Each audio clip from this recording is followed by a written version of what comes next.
Hello everyone! Welcome to my first voiceover vlog. Samahan niyo nga kami dahil pupunta kami sa Tagaytay.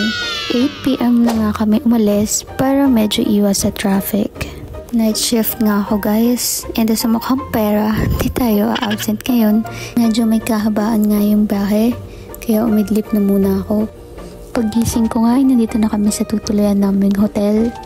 And andito nga kami ngayon sa Tagaytay Prime Residences.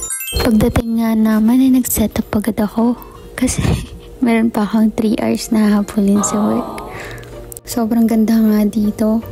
Kaya ayan, todo selfie. And pagtapos nga ng shift ko, tumingin-tingin muna ako dito sa labas ng terrace. Sobrang ganda nga dito. Tanaw na tanaw mo talaga yung mga buildings sa baba. Sobrang lamig at refreshing.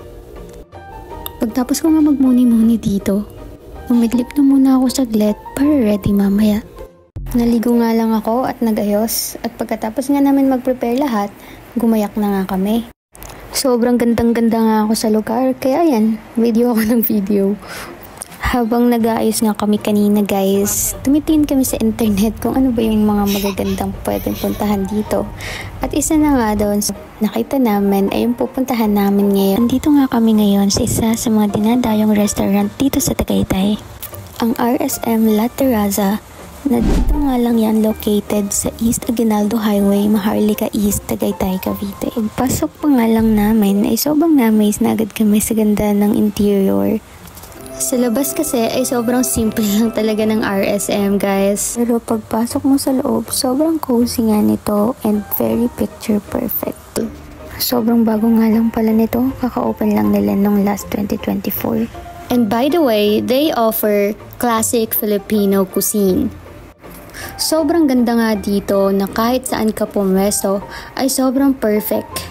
Pwede ka nga rin dito magmuni-muni habang pinagmamasdan ang ganda ng Taal.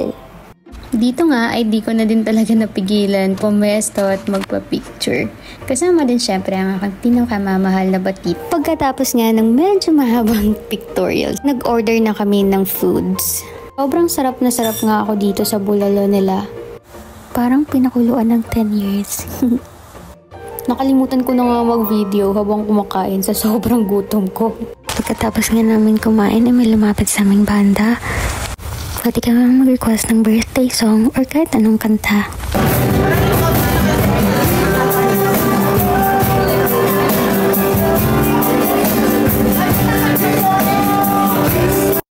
At pagkatapos nga namin kumain ay bumalik na agad kami para mag-picture ulit. Isa pa nga sa na-appreciate ko dito, yung CR nila, sobrang bango at sobrang linis.